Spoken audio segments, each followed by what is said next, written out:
Voilà. Vous voyez mon écran? Comment fixer les limites? Allô, allô? Vous pouvez, débrancher vos Oui, micros? oui, on voit l'écran. Oui, on le On voit. voit l'écran partagé. Super, merci. Alors, donc l'ordre du jour, ce qu'on va voir. Donc les limites, qu'est-ce que c'est? Quelles sont les conséquences lorsqu'elles ne sont pas fixées?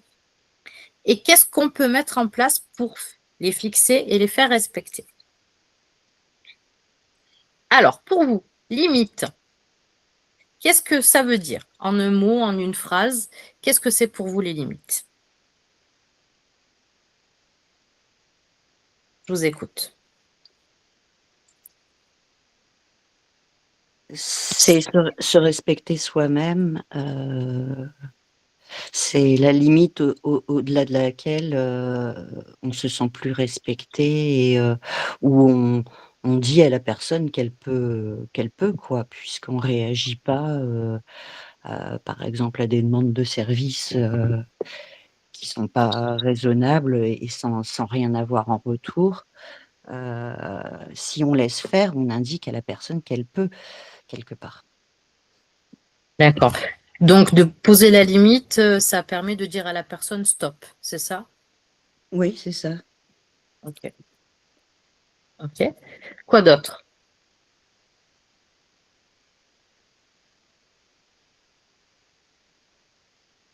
J'avais lu un truc qui disait, quand on dit oui aux autres, on dit non à soi-même. C'est ça. Enfin, c'est ça. Le tout, c'est que ça nous convienne effectivement. Quand on dit oui, on est OK pour dire oui. Mais si on dit oui et qu'on n'est pas OK pour ce oui, forcément derrière ça crée un conflit de valeurs et on se sent pas bien. Bah, disons que les choses se passent, c'est pas qu'on dit oui alors qu'on voudrait dire non, mais on dit oui en comptant à un retour, et il faut pas faire les choses pour avoir des retours, mais heu et que la personne d'elle-même continue pas, à progresser dans les demandes. Eh oui. Mmh. Voilà, on compte sur la bienséance de l'autre personne et puis, en fait, le message, qu'on lui donne, c'est qu'on n'en a pas besoin. Puis le jour où on lui dit: «On en a besoin et je veux plus te voir», la personne comprend pas sûrement. Mmh. Enfin, elle comprend pas. Quand même, elle sait bien que la personne a été trop gentille, quoi, je pense. Les autres, qu'est-ce que vous en pensez?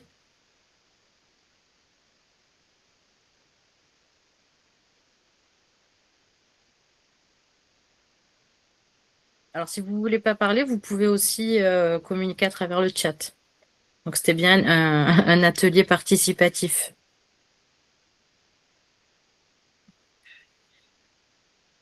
Mmh.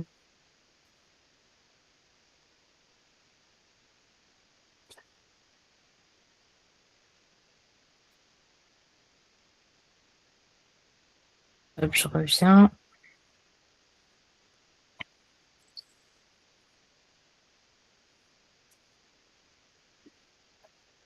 OK. Donc les limites, qu'est-ce que ça alors, j'ai eu, je crois qu'il y a quelqu'un qui a écrit. Alors, je pense pareil, c'est réussir à dire non quand on veut pas et s'écouter. OK, s'écouter. Autre chose?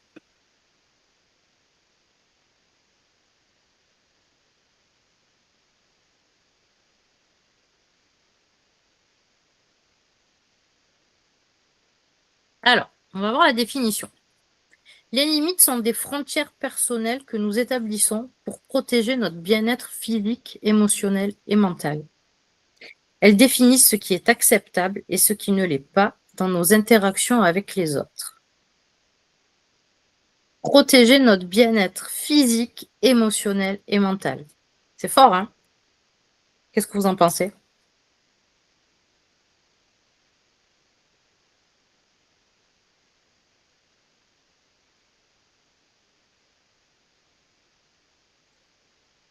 Vous en pensez rien?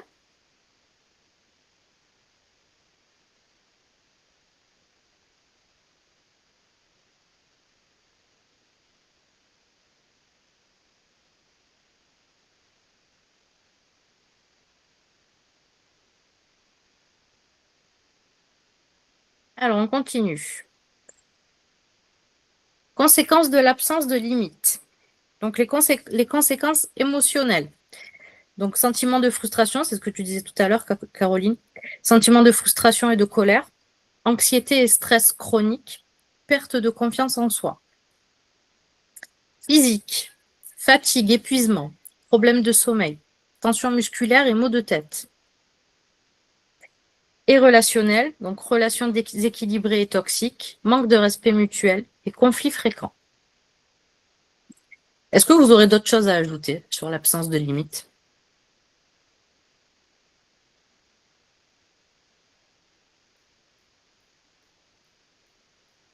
On est aussi en colère contre soi, après coup. Sentiment de frustration et de colère, donc ça voudrait dire envers la personne et envers soi-même, c'est ça?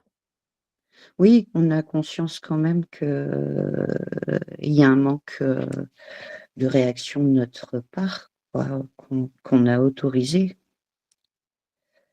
Donc un regret? Oui ou non, mais de l'agacement, surtout quand bah, ça se reproduit, donc on fait le même schéma, on laisse la personne, faire et puis ensuite on se met en colère et on se fâche et on recommence et cetera et on se dit: «Bon, il y a quand même quelque chose qui vient de ma part, c'est quand même, voilà quoi, il y a pas que des personnes, profiteuses autour donc c'est certainement de ma faute aussi, quoi». Ok, donc se sentir fautif, c'est ça? Ouais. Se sentir, ouais, ouais. Ok, ça va peut-être un petit peu avec la perte de confiance en soi, du coup. Du coup, on se sent fautif et on perd. Est-ce que ça va avec? Oui, oui. Ouais. Ok. Autre chose?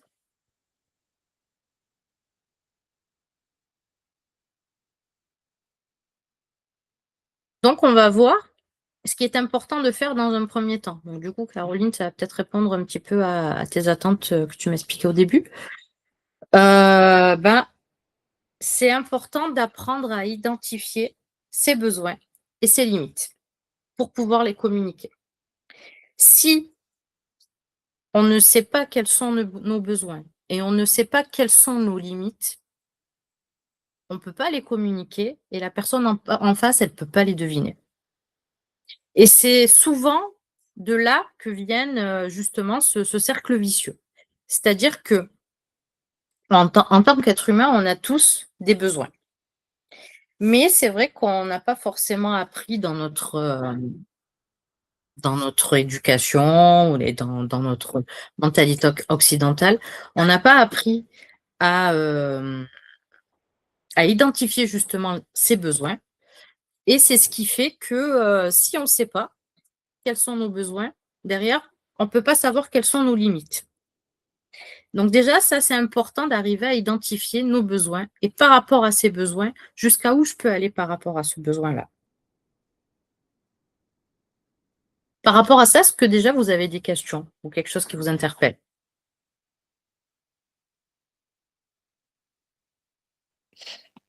Oui, je me permets, j'ai l'impression de parler tout le temps, désolée.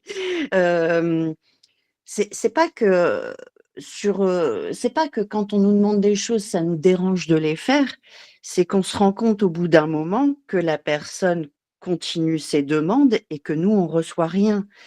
Donc comment faire? Du coup, Donc, c'est pas voilà, c'est pas sur le coup quand on nous demande quelque chose que c'est gênant, en fait. oui. Donc, ça veut À dire mon que là, avis. par rapport à ce que tu décris, ton besoin, c'est que ça aille dans les deux sens. Oui, voilà, quelque chose Voilà. Donc d'équilibré, là, oui. exactement. Donc là, tu Mmh, vois, on a identifié ton besoin. mmh. Par rapport à ce besoin-là, quelles limites tu identifies?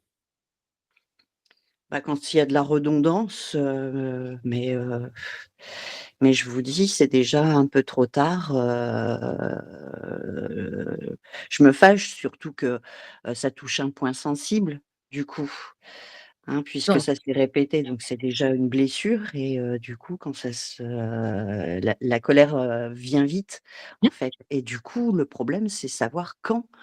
Quand est-ce que, voilà, on va pas dire à la personne, «Bah, oui, d'accord, je te rends service, mais tu oublieras pas de me rendre service en en échange». C'est pas comme ça que ça se passe, voilà.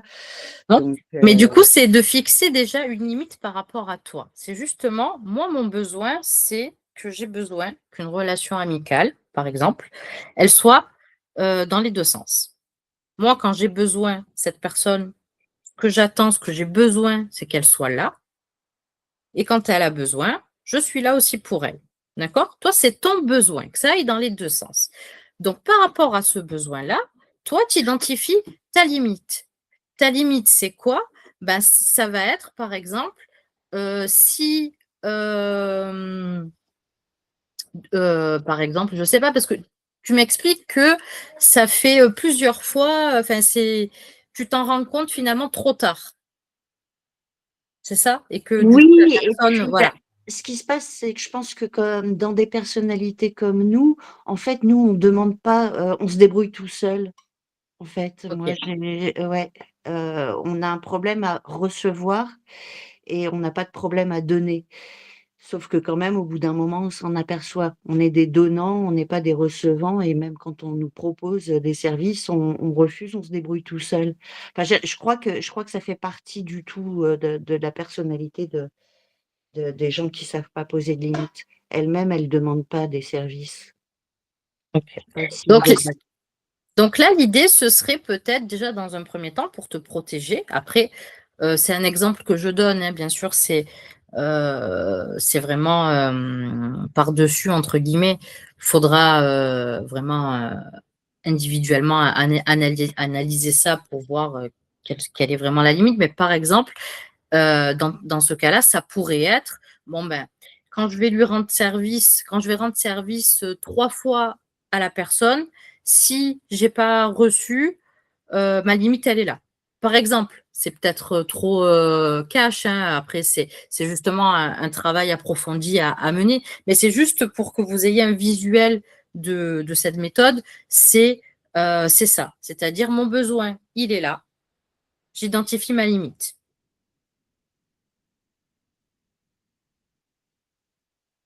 Et ensuite, une fois qu'on a identifié ça, ben, ça va être de les communiquer. Et pour revenir à ce que tu disais tout à l'heure, eh ben, il y a des façons de communiquer. Parce que forcément, si on hurle sur la personne, si on reprend cet exemple-là, ben, ça fait 3 fois que, si on lui dit, si ça fait 3 fois que je t'aide, toi, tu n'as rien fait pour moi, bon, ben maintenant, j'ai plus envie de te parler. Bon, la personne en face, ça va pas très bien le prendre et forcément, ça va devenir conflictuel. Donc, l'idée, c'est justement d'arriver, je vais vous donner justement une méthodologie de comment communiquer positivement en se respectant et en posant les choses. Et justement, de cette façon-là, on va arriver à poser la limite. Est-ce que déjà sur la partie identification, est-ce que vous avez des questions?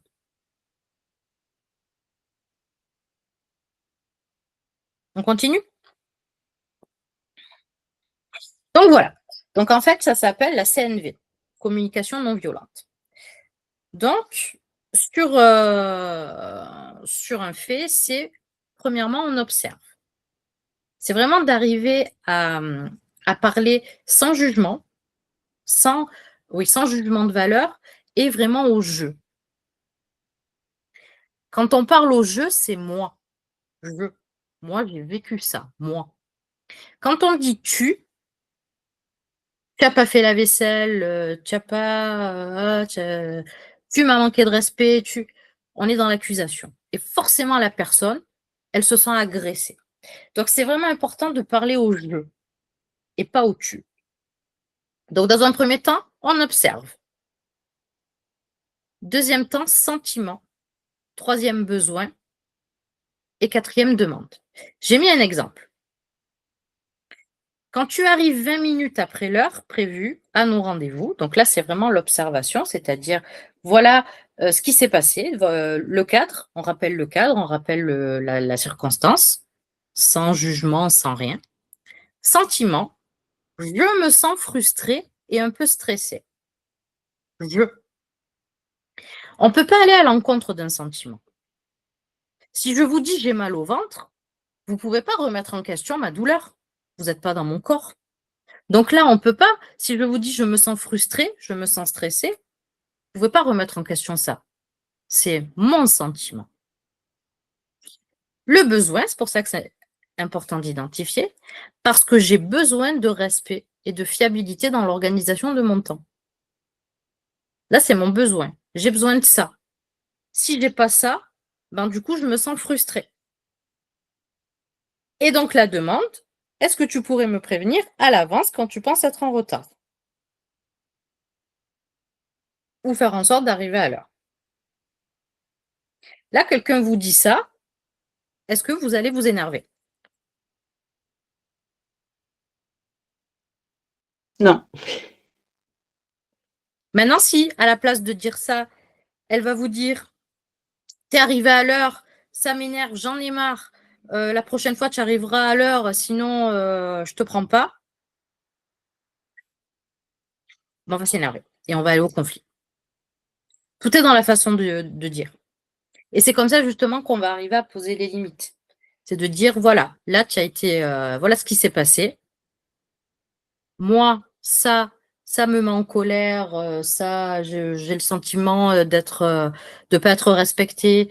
Hop, moi j'ai besoin de ça. Donc, voilà ce que je te demande. Après, la demande, elle peut ne pas dire oui. D'accord? Elle peut ne pas être d'accord. Et après, si la personne, elle dit, ben non, moi, dans ce cas, dans cet exemple-là, si elle dit, ben non, moi, je peux pas te prévenir parce que mon planning, il me permet pas, je le sais au dernier moment. Ben, du coup, ça va être, et là, on entre dans une phase de négociation. D'accord. Bon, ça pour toi, tu peux pas mettre en place ça, mais du coup, qu'est-ce qu'on pourrait mettre en place pour que ça respecte toi, ton organisation et moi, mon besoin? Pour que du coup, on puisse se mettre d'accord et que ça convienne à tout le monde. Est-ce que vous avez des questions par rapport à ça?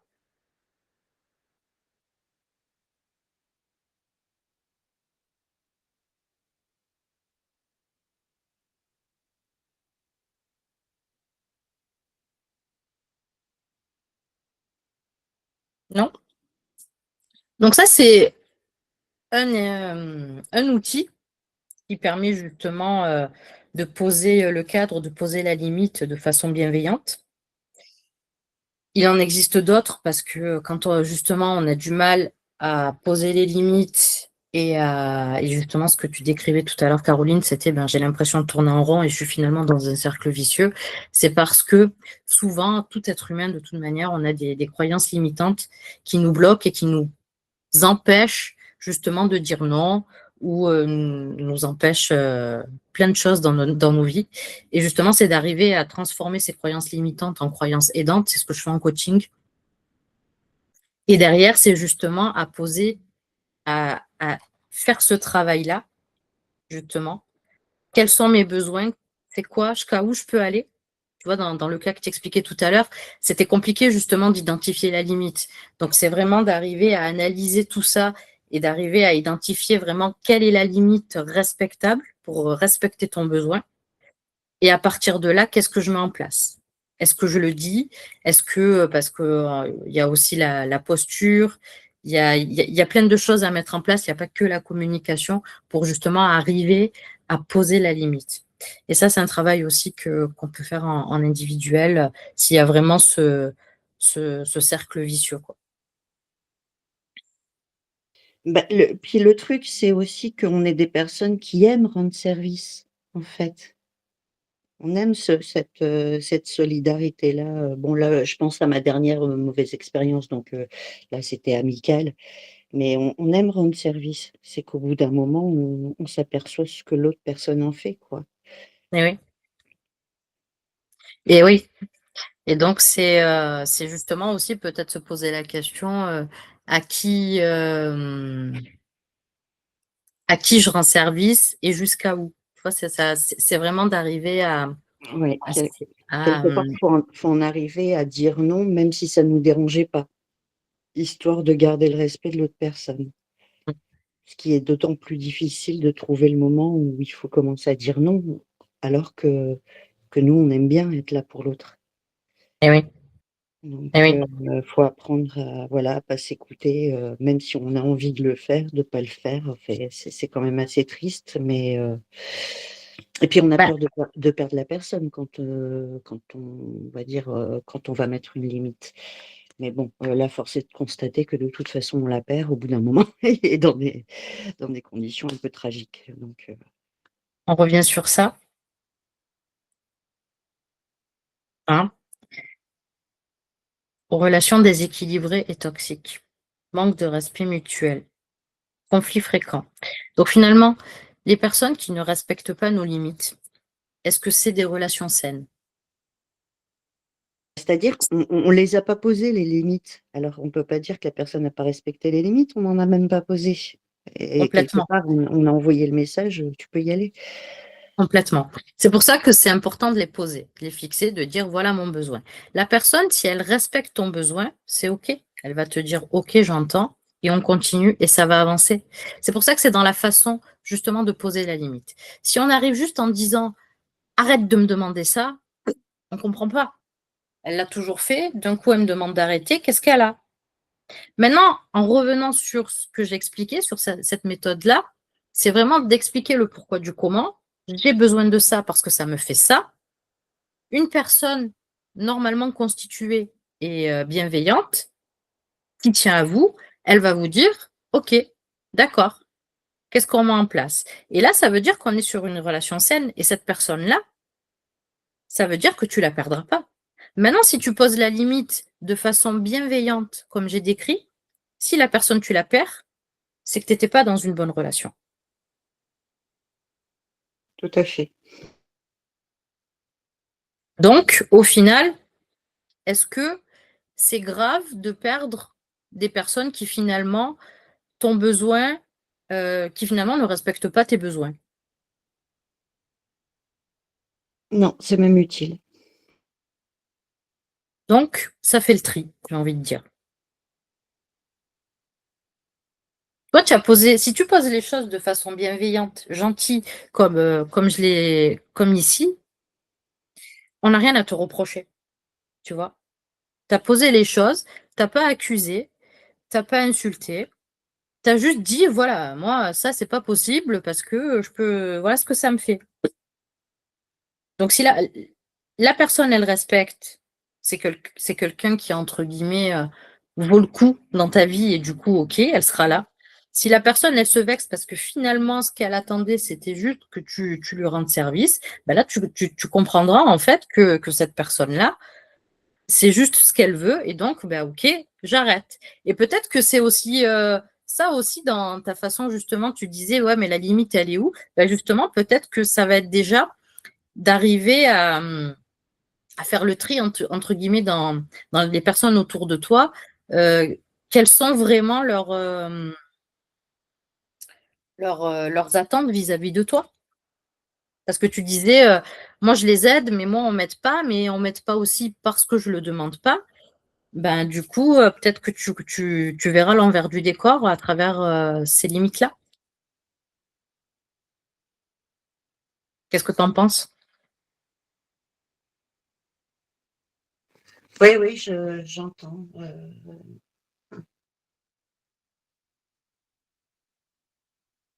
Est-ce que vous avez des questions? Oui, dis-moi.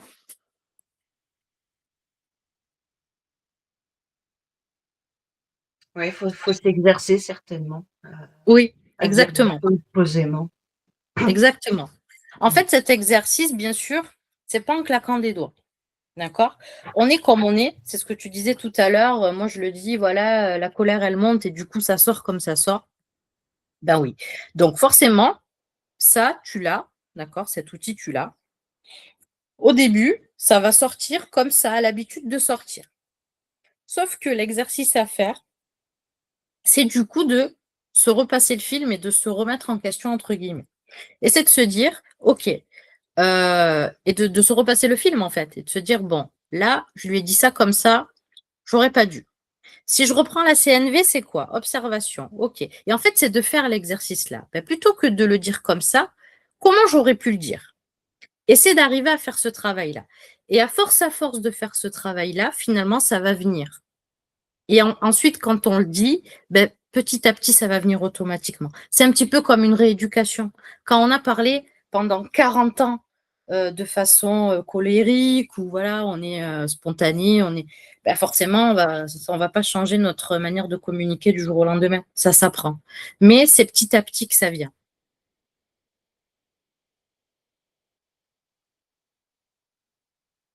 Ça va? Oui. Parfait. Ben, du coup, on arrive au terme de cet atelier. Est-ce que vous avez des questions ou des points à partager?